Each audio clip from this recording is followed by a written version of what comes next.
नमस्कार, स्वागत है आपका हमारे इस YouTube चैनल पर। मैं मुनमुन श्रीवास्तव आपका हार्दिक अभिनंदन करता हूं। कैसे हैं आप सभी? मैं जानता हूं आपकी मनस्थिति इस वक्त ठीक नहीं है, उनकी भी जिनको अभी तक कोई सीट एलोकेट नहीं हुई है और उनकी भी जिन्होंने अपग्रेड के लिए टैब दबा दिया है या बस दबाने ही वाले हैं, क्योंकि शाम 4:59 तक ही समय है। आप वैकेंट सीट को देखकर जो है वो अपग्रेड टैब दबा सकते हैं, जो कि टैब गायब हो गया था, लेकिन हमने जब स्टोरी की उसके बाद जो है वो टैब आया। हालांकि बहुत से स्टूडेंट्स और पेरेंट्स ने शिकायत भी की कि जो इन्फॉर्मेशन बुलेटिन में लिखा था कि आप री ऑर्डर कर सकते हैं, तो उसमें ऐसा कोई स्पेसिफिक नहीं लिखा हुआ है कि ये केवल वही कर सकते हैं जिनको कि आप सीट मिली हुई है और वो अपग्रेड चाहते हैं, केवल वही प्रेफरेंस री ऑर्डर कर सकते हैं। फिलहाल खैर ये तो नियम है और नियमों पे बहुत ज़्यादा जो है वो नहीं बोलेंगे, क्योंकि नियम बुलेटिन ऑफ इन्फॉर्मेशन में तय कर दिए गए हैं। लेकिन कुछ बातें अभी आपको जो है वो बताएंगे, क्योंकि सोचा था कल रात को ही आपसे बात करूंगा, लेकिन शाम को सबसे पहले हमने आपको अपडेट दी और आपकी चिंता को दूर किया। लेकिन उसके बाद जो मैंने सिचुएशंस देखी और जो वीडियोस मेरे पास भेजा आप सब लोगों ने, वो थोड़ी सी चिंता ज़रूर व्यक्त करता है। आप देखेंगे ज़्यादातर वीडियोस में एक ही बात कही गई है, ठीक है, कि सीट नहीं है, सीट नहीं है, सीट नहीं है। सवाल ये है कि जो वैकेंट सीट जीरो जो दिखाया जा रहा है, उस जीरो वैकेंट सीट को लेकर ये कहा जा रहा है कि जब वैकेंट सीट जीरो है तो सीट कैसे मिलेगी। कल शाम का आपने वीडियो जो है ना वो पूरा ध्यान से नहीं देखा। मैंने कल देखा कि जिस तरह से उस वीडियोस में हमने तमाम इन्फॉर्मेशन देने की कोशिश की, वो वीडियो जो है उस तरीके से जो है वो आप लोगों ने पूरा नहीं देखा। और क्योंकि कमेंट बता रहे हैं, जो कमेंट आप लिख रहे थे उसका जवाब मैंने उस वीडियो में ही दे दिया था, इसीलिए हमने आपको कहा कि वीडियो पूरा देखने की जो है वो थोड़ी सी आदत डाल लीजिए। थोड़ा समय लगेगा आपका, 8-10 मिनट अगर आप खर्च करते हैं तो उसमें आप ही का लाभ है। मैंने तो अपना काम कर दिया है। अब बात करते हैं शून्य सीटों की।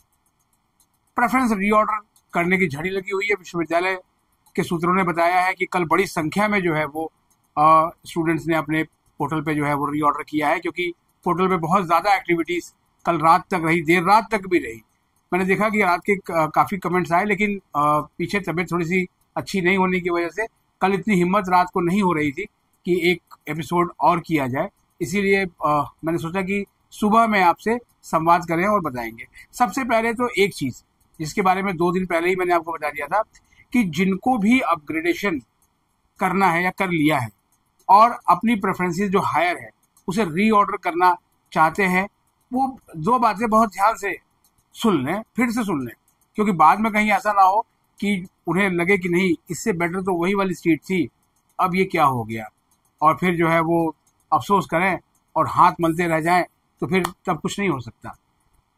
अपग्रेड के बाद रीऑर्डर आप तभी करें जब आपको लग रहा है कि हाँ बहुत नज़दीक हैं हम उसकी कट ऑफ के, तो शायद जो है वो मुझे मिल जाए। लेकिन यहाँ भी एक जो है वो एजम्पशन है, क्योंकि 1 नंबर या 2 नंबर से भी अगर जो है वो कम हो रहा है तो उसमें केवल आप ही नहीं है, एक नंबर पर हजारों कैंडिडेट्स हैं।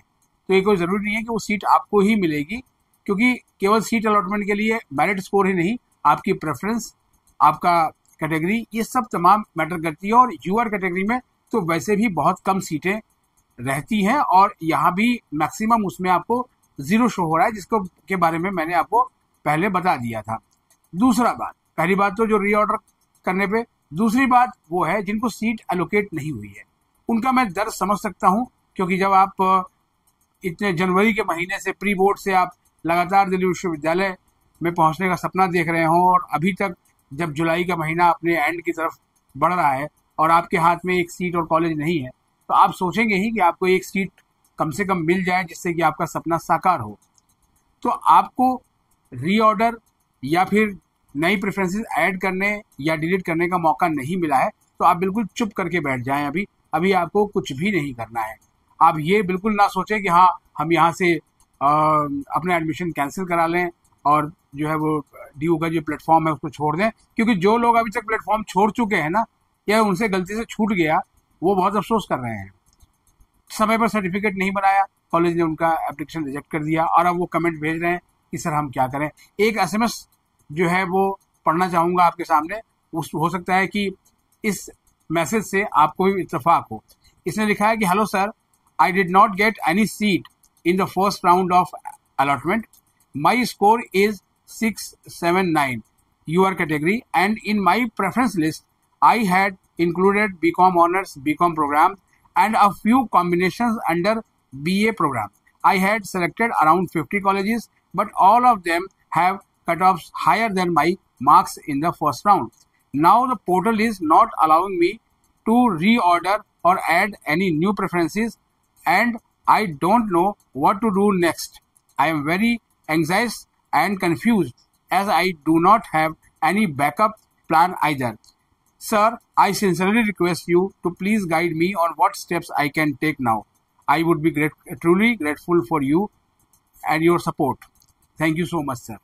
ये केवल किसी एक बच्चे का ही मैसेज नहीं है, ये तमाम बच्चे इसी डायलेमा में हैं। देखिए, जब प्रेफरेंसेस बनाने का वक्त था, आपने प्रेफरेंसेस कम बनाई। हमने ये नहीं कहा कि जिसने बहुत अधिक बनाई उसको वो पसंद की सीट मिल गई, ऐसा भी नहीं हुआ है। तो इसलिए जो प्रेफरेंसेस आपकी अभी है, आप इस पर ही रिलाई करें। मैं आपको कल भी जब अपडेट दिया था तो मैंने आपको बताया था कि जो फ्रीज की हुई जो सीट्स होती है ना, वही जो है वो एक्चुअल एडमिशन होता है। अगर विश्वविद्यालय डाटा देता है कि कंफर्म एडमिशन 62,565 है और सीटें जो है वो 71,624 हैं, तो इसका मतलब तो लगभग 9, 9.5 या 10,000 सीटें ही बची हुई हैं। लेकिन ये असली तस्वीर नहीं है, क्योंकि अगर ये असली तस्वीर होती तो 2022 में जब CUT के जरिए DU में एडमिशन की शुरुआत हुई थी और जब पहली कट ऑफ आई थी और जो है वो बच्चों ने सीट स्वीकार की और एडमिशन, तो लगा कि एक ही झटके में शायद 1 से 2 राउंड में DU के सारे एडमिशन पूरे हो जाएंगे।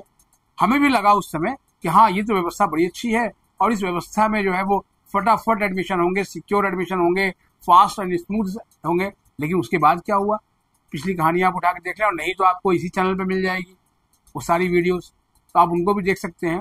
तो इसलिए घबराने से नहीं होता है, थोड़ा सा अपनी अकल का इस्तेमाल करें। और जिनकी पहली 5 प्रेफरेंसेस में से कोई एक प्रेफरेंस मिल चुकी है, आज कई ऐसे पेरेंट्स का फोन आया जिनको कि नॉर्थ कैंपस में उनके बच्चे को उनकी पसंद का कॉलेज तो नहीं मिला है, लेकिन पसंद का कोर्स जरूर मिल गया और वो भी नॉर्थ कैंपस में मिल गया है। आप समझ सकते हैं नॉर्थ कैंपस का कितना क्रेज है और कितना चार्म है। और उन्होंने जो है वो लगातार लगभग उन पेरेंट्स से बहुत देर तक बात की और मुझे लगता है कि सारा समय मेरा सुबह वो फ़ोन कॉल सुनने में हो गया कि सर उसमें क्या है, 2 सीटें बची हुई हैं सर, उसमें 1 बची हुई है, उस प्रेफरेंस में 0 दिखा रहा है। हमने उनसे एक ही सवाल पूछा कि आपको अपने बच्चे की पड़ी हुई है कि एक सीट उसको मिल गई, तो आप सोच रहे हैं कि अब उसको आगे और दूसरे उसमें मिले और सेम वो पेरिफेरी में ही है। उन बच्चों की भी सोचिए जिनको अभी तक एक सीट भी नहीं मिली है। तो जिनको एक भी सीट अभी तक नहीं मिली है, उनका हक ज़्यादा बनता है या नहीं बनता?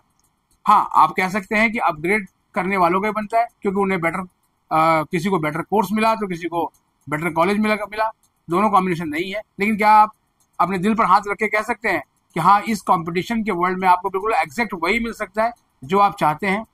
तो शायद इसका जवाब ना ही होगा। अब बात करते हैं 0 प्रेफरेंसेस की, क्योंकि सबसे ज़्यादा जो कन्फ्यूजन है वो इसी ने फैला रखा है।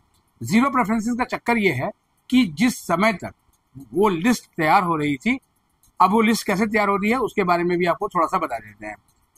कॉलेजेस ने आपका पूरा फॉर्म वेरीफाई किया, उन्होंने आपके डॉक्यूमेंट्स वेरीफाई किए, उन्होंने ही आपको फी लिंक जनरेट किया और वो फी लिंक आपके पास आया और आपने फी पे किया। अब क्या है कि फी पेमेंट की जो समय सीमा है वो बढ़ाई गई थी, जो शाम 5 बजे तक थी उसको रात 11:59 तक कर दिया गया, यानी कि लगभग 7 घंटे समय सीमा बढ़ाई गई। कॉलेजेस में और जो है वो एडमिशन ब्रांच में जो अधिकारी है वो 10 बजे के बाद आए और जो है 2 बजे तक का आंकड़ा लिया, यानी कि 4 घंटे का आंकड़ा लिया गया। तो उस 4 घंटे के आंकड़े को 3 घंटे के आंकड़े को और फ्लोट करिए उसमें जो बढ़ाया गया था, यानी वो आंकड़ा जो है वो फिर से बढ़ेगा, घटेगा नहीं, वो बढ़ेगा ही, ये आप मान के चलिए। दूसरी चीज, 0 प्रेफरेंसेस के बाद भी चांसेस हैं, वो इसलिए हैं क्योंकि 43,741 कैंडिडेट्स ने अपग्रेड का ऑप्शन दबाया हुआ है। यानी ये ड्यू में तो है और उस कोर्स और कॉलेज में है जो अभी मिल गया है, लेकिन उसको ये छोड़ना चाहते हैं। अब सोचिए, इसको वो छोड़ना चाहते हैं, दूसरा चाहिए, तो अब जैसे ही वो छोड़ेंगे तो वो सीट वहां पर दिखाना शुरू कर देगा, फिर वो दूसरी जगह। तो ये पूरा जो मूवमेंट है ये पूरा मूवमेंट ऐसे चलेगा। तो जब चलेगा तो रियल टाइम पे जैसे ही सीट रिफ्लेक्ट होगी, लास्ट ईयर मुझे पता है कि एक बच्चे ने शिकायत की कि सर जब हमने भरा था तो उस कोर्स में उस कॉलेज में सीट 0 दिखा रही थी, लेकिन हमारे फ्रेंड को तो मिल गया एडमिशन। हमने जब प्रशासन से सवाल किया तो उन्होंने इसका जवाब यही दिया कि रियल टाइम में जैसे ही कोई सीट एडमिशन विड्रॉ हुआ या तो वो सीट वहां पर शो होने लगी। जब सीट वहां शो हुई, एल्गोरिदम ने उसको अलॉट करके दे दिया उस सीट को। तो इसलिए घबराने की जरूरत नहीं है, आपने अपना काम कर दिया। 0 सीट्स को लेकर कंफ्यूज मत होइए, और आपके जो सवाल हैं वो आप कमेंट बॉक्स में लिख दीजिए। सवाल बहुत ही स्पेसिफिक लिखा करिए ताकि उसका सीधे सीधे जवाब पूछा जा सके। ये नहीं कि मेरी उस पर क्या ओपिनियन है। मेरी ओपिनियन उतना मैटर नहीं करती जितना प्रशासन का जवाब मैटर करता है, क्योंकि एडमिशन आपका होना है, एडमिशन प्रशासन ने देना है। मैं तो केवल आपको एक इन्फॉर्मेशन देने और गाइडेंस देने की पोजीशन में हूँ, और मुझे अपना कर्तव्य मालूम है। और सभी कैंडिडेट्स को यही कहूँगा जिनको अपग्रेड चाहिए और जिनको अभी तक सीट नहीं मिली कि कर्मण्येवाधिकारस्ते माँ फलेषु कदाचन माँ कर्म फल हेतु माँ ते तनिष्ठांगोचनी, अर्थात कर्म पे केवल हमारा अधिकार है, उसके फल पर हमारा अधिकार नहीं है। तो आपने अपना कर्म कर दिया है, अब जो है वो देखते हैं ड्यू आपको जो है वो अच्छा फल जरूर देगा। आज के लिए फिलहाल इतना ही। हमारे चैनल पर नए हैं तो चैनल को सब्सक्राइब कर लें और इसे अपने दोस्तों के बीच शेयर करें। मिलते हैं एक और एपिसोड के साथ, तब तक के लिए नमस्कार।